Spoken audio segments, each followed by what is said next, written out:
Hello and welcome to the first of 2023 webinars for the Stringfellow Technology Group. I'm your host. I'm Daniel Buchanan. I'm joined today with Edward Stringfellow, who is the CEO and healthcare IT consultant for Stringfellow Technology Group and also host of other things that I'm sure he will get into here in a second.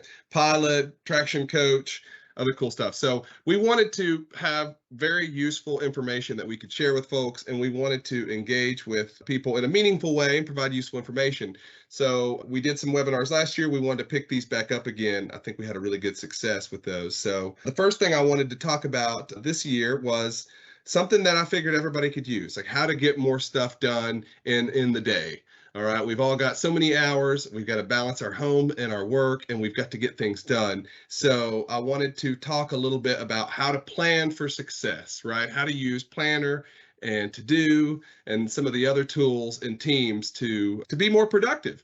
So Edward, I'm going to turn it over to you. What exactly is traction? I know this is something that I wasn't really aware of before I met you. I think I might have heard about it. What is traction and why should any business owner care about it?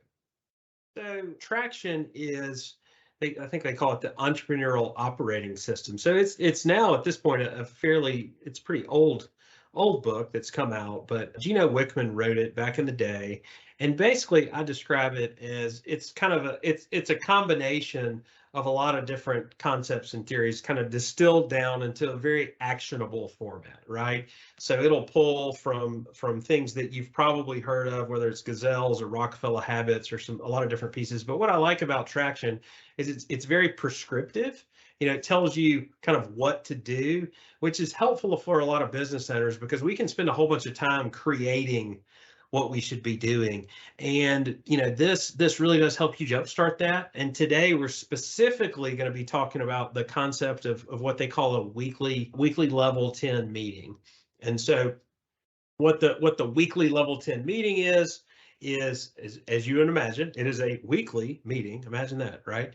So it's a weekly meeting, and the level 10 piece of it is because at the end of these meetings, you're supposed to rate them, and you're going to end up with hopefully a 10 on every meeting. So we call it the weekly level 10 meeting. That's the weekly component. There's obviously a quarterly meeting and an annual offsite. There's a lot more to Traction, but this component, the traction component, as it's called, there's actually 6 components, but the traction component has this very, I don't want to use the word rigid, but it definitely has guidance on how to have these meetings and even the order of the meetings, et cetera. And so today, what we'll do is kind of review what a meeting is supposed to look like. And then we're going to map that into some tools that are available to you in Microsoft Teams, specifically To-Do and Planner. And we're going to talk about how those tools can really facilitate these meetings without everybody having to try to make up 10 different ways to do it. Does that sound like it will meet your goals, Daniel, for helping people obtain success?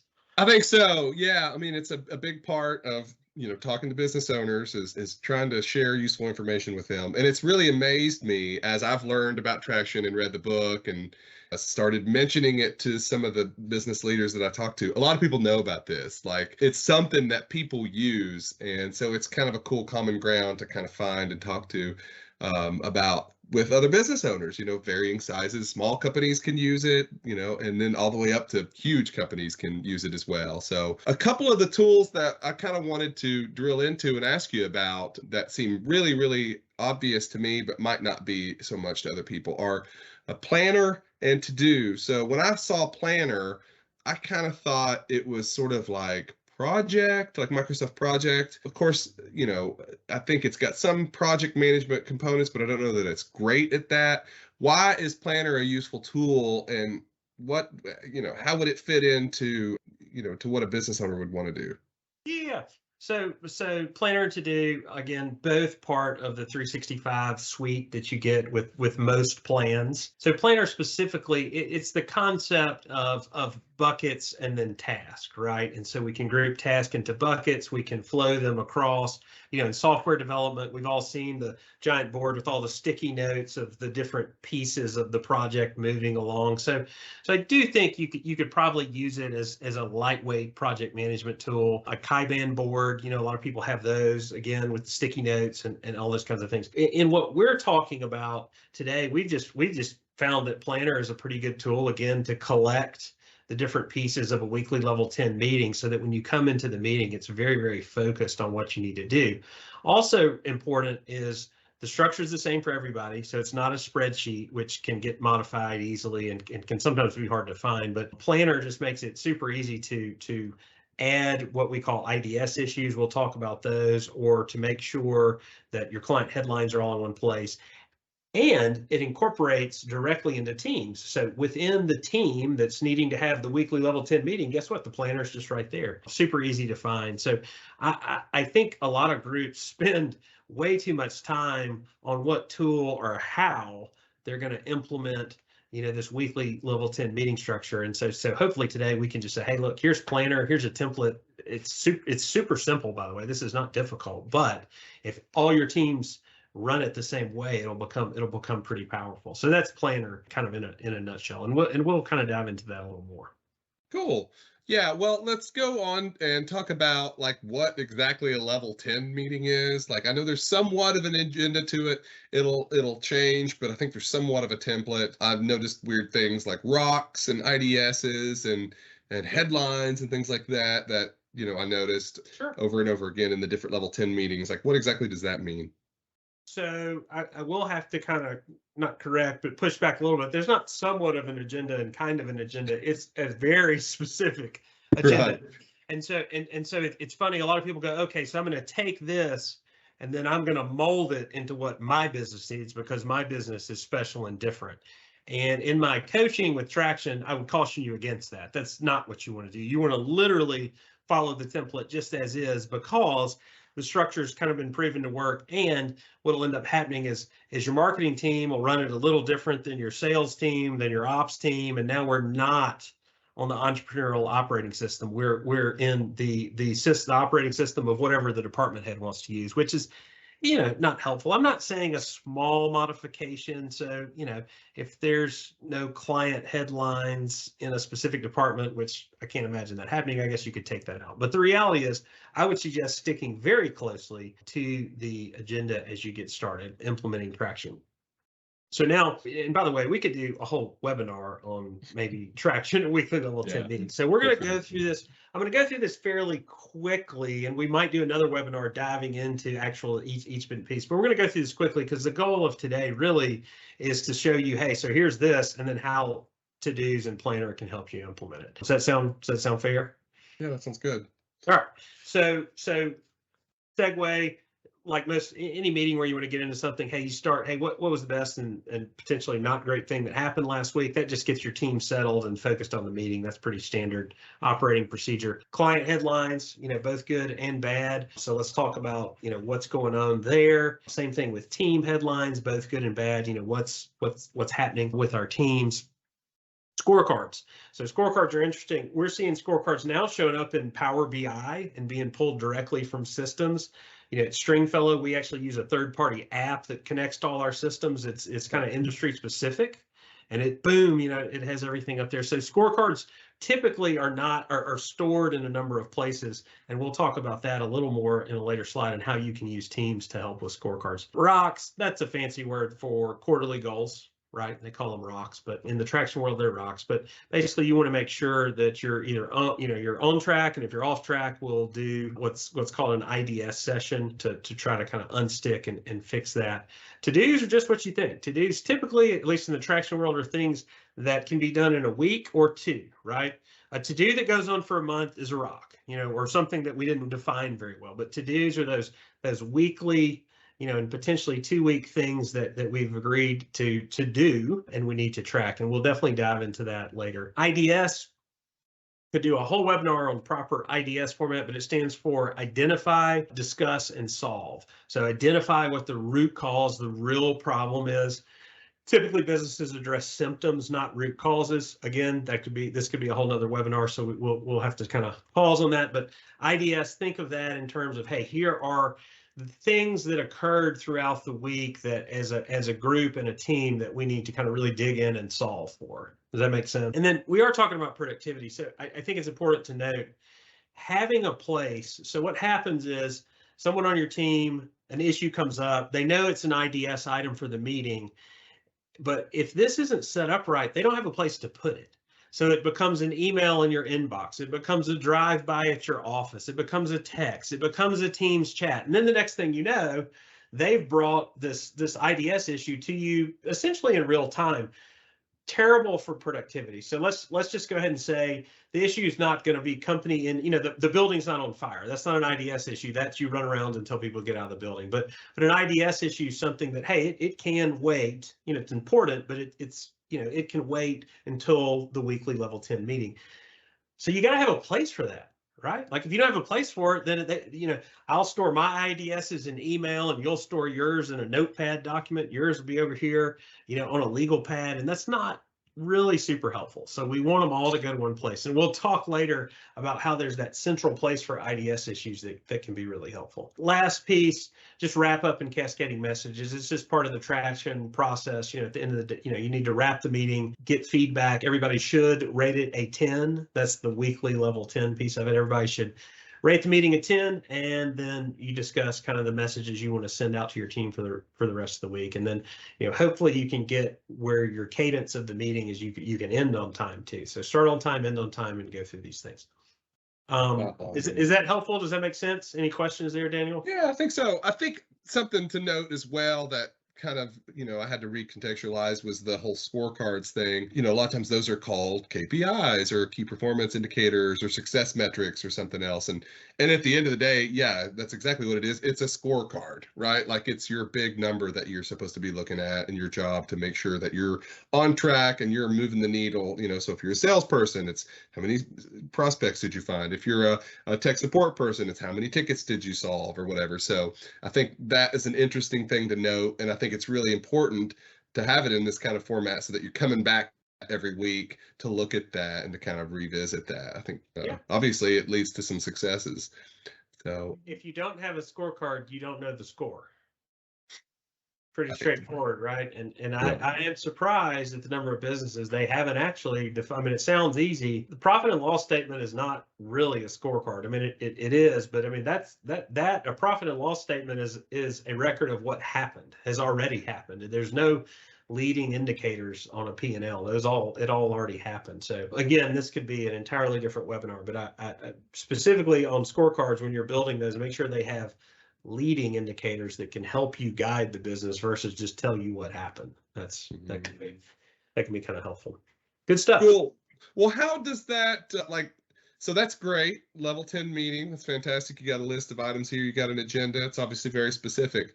But how does that tie into Planner? I mean, I've seen the way, obviously I'm kind of leading us to the next slide here, but this kind of shows a little bit how Planner is set up. Why would you set it up that way? And what does that exactly mean? These different columns here. Yeah. So, I mean, this is so simple. Some people go, well, that's all. And it really is that this is it. So Planner, all you have to do, Planner, they're called buckets, but across the screen here, you see client headlines, team headlines, to do, weekly IDS, and quarterly rocks. Takes 2 seconds to set up. They're the buckets that you set up. And so notice this planner looks to be, this is our leadership meeting. You'll see it's tabbed in the team at the top. So it's super easy to access. We call it our EOS, but leadership team. So our weekly level 10. And you've got the buckets going across the top. So the point is, during the week, if there is a client headline that pops up in my head, or there's something that, hey, the leadership team or any team, it's like, hey, this is a client headline. We need to acknowledge or make everybody aware of this. You click right here, you click add task, you put in the name of the client, hopefully you put a note in that says what it's about. And so now you have taken that out of your brain, put it in this, and then you'll easily be able to come back to it, which is super, super important. We can't carry all this information in our heads, and we've got to use the tools that we have to help us, right? And again, it's got to be in a central place, because what happens often is I'll think I have a client headline. You go here to put it in and you see, oh, that's already been put in. So you can either review the notes and add your own, or you can, make another, whatever you want to do. So having that central place is super important. When we talk about entering any item onto Planner, whether it's under the to-do, team headlines, client, whatever, I'm a huge, you've got to put, the headline needs to, be the headline. That's fine, but you've got it. There's a note field, right? So in each of, these items, there's a note field, to due date, who to assign it to, etc. I really would say always put some level of note on your item, because inevitably what happens, this happens especially with IDS, right? Boom, issue occurs. We need to discuss it this next week. And I put discuss AR or whatever, discuss customer service. Well, by the time we get to the meeting 4 days later, even though I put it in, I have no idea what it was, right? Mm-hmm. And so there's a lot of, if you don't put the note, hey, this occurred and this keeps occurring and here's why and here's what you don't have to solve. Obviously, you don't want to solve it in the IDS, but the item, but you do want to put a note that helps remind you and also helps your team members, because in prepping for the meeting, now this is all here in one place. And so I'm like, oh, that's an interesting IDS. I can pop it open and grab a note. And so I can maybe be forming some thoughts or ideas ahead of time. And that also helps increase productivity. Does that make sense? It does. Yeah. Yeah. I think that's very useful. And that's, I guess, goes to show the flexibility of Planner. I mean, so we're using it for a specific way, but those little buckets could be renamed to any different thing. You could move, your different little cards. I think they call them the little items that you put in there, or tickets. Sometimes they get called. You can move those between, like you said, it's very flexible, but it's very powerful. And one of the cool things that I'm not sure that we've mentioned are each one of those little tasks that you create, you can delegate to someone. And I think that is a really, really cool feature, because as you're having your meeting and you figure out what needs to be done, you create your to-do, and then you delegate to somebody and you give them like a kind of a deadline to get it done by. So I think that's a useful skill to be able to do, because how else are you going to do that? You're going to tell somebody, you're going to send them an email, you're going to send them a text. I mean, what are you going to do? I think, yeah, no, you're spot on. I think we probably should have shown a card in here that shows you all the different options, because when you do open one of those up, it gives you, obviously a title, but a notes. It even, for to-dos, it can give you checklist items. So like, hey, here are the 5 things that will complete this to-do. And Daniel's 100% correct. And you can assign these to anyone. The assignment really matters most on the to-do column, right? So we talk about it and we say, hey, we're going to go research new marketing vendors.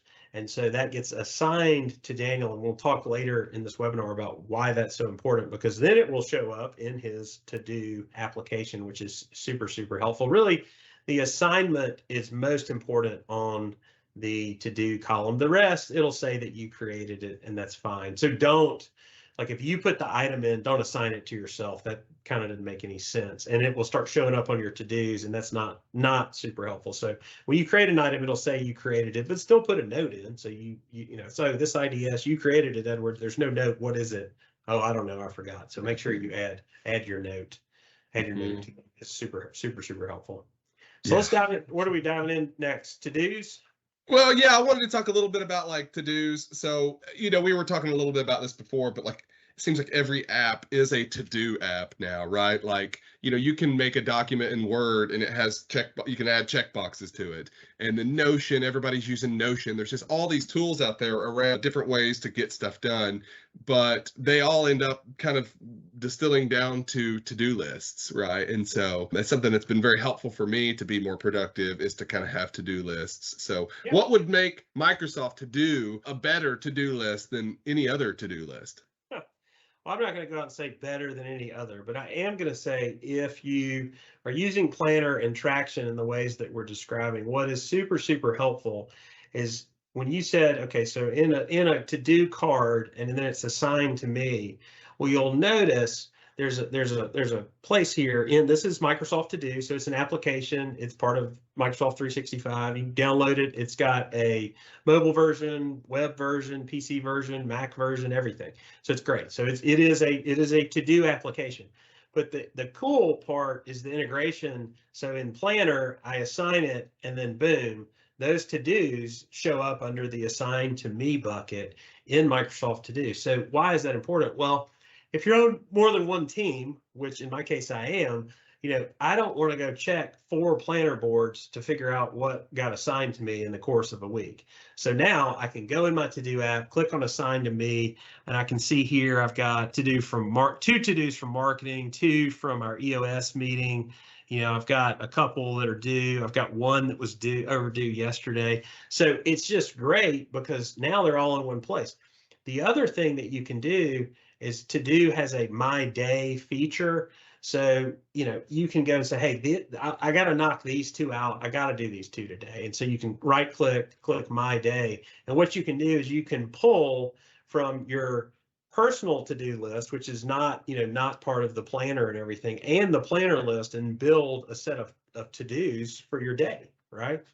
And knock all those out. It's super, super productive, especially if you are like a practice administrator or head of a couple of different groups, because those groups have their own meetings, and all of a sudden you're checking 5 different places, and this really brings it all to one area. So from having your task all in one place is a huge deal. You'll notice too, right under there says flagged email.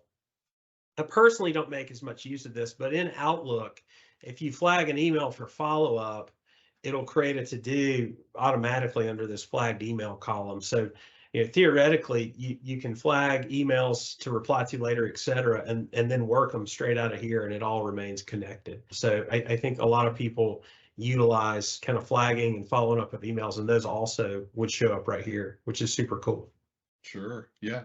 And it is nice to be able to prioritize with that My Day feature. I like that one a lot. And it figures out when due dates are, and it'll kind of prompt you a little bit about it. And it can be as easy as when you're typing them in, do this by tomorrow. It makes a due date for it. Like, it's smart enough to understand. So it's a really advanced tool. And I've used a lot of different to-do tools, and I like it a lot. I wanted to say something a little bit briefly and kind of ask you about the whole approach to making to-do lists. I don't want to get too far into the weeds with this, but I know this was a big deal for me when I listened to David Allen's talk to Google that he gave, and he's all about this whole GTD. They call it like the Bible of Silicon Valley, but I think it's a big reason why a lot of these tech folks who are super productive are using to-do lists. I don't know.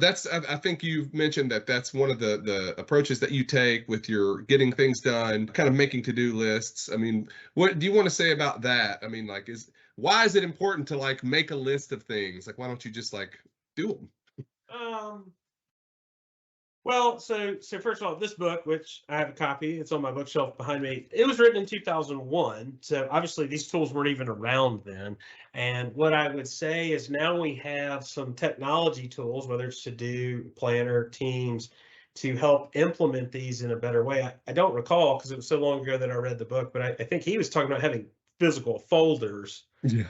With paper, and I hope you don't have those in your office too much. And if you do, call us, we'll help you out. We need to go digital. But to answer your question, the human mind can do one thing at a time, no matter what anybody. Multitasking is like it is a literal myth.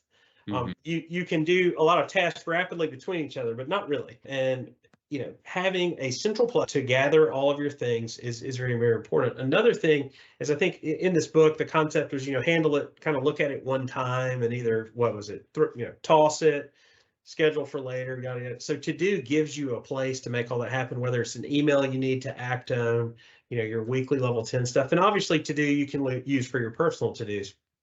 What I find one of the best things from a stress relief perspective is, so I'm sitting here working on something, and it pops in my mind, hey, I need to call and schedule my annual doctor's visit that I keep forgetting to schedule, and I keep forgetting. It pops in my mind. And so I got 2 choices. Like, I can stop everything I'm doing and go look up the number and call and, do all that, which sometimes that's preferable, but you do that, but that does stop everything you're doing. Or To-Do's right there, pop it open. I have a personal, list of things. Call doctor, yada, yada, yada, set a due date, maybe a week out, whatever it needs to be.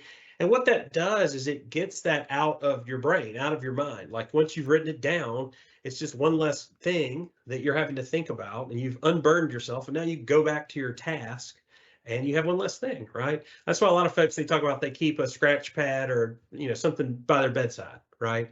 So I get up in the middle of the night and I got 10 things on my mind and I write the 10 things down, I go back to bed. That's the same concept, right?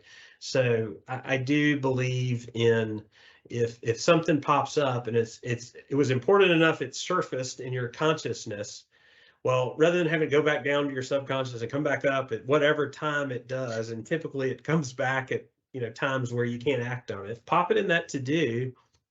And then now when I don't know about free time, but now when you have to do time, or hey, I'm going to schedule some time to knock out to dos, they're all right there. Pick them, put them on your My Day, boom, they get done. So I do believe that's helpful from a productivity standpoint.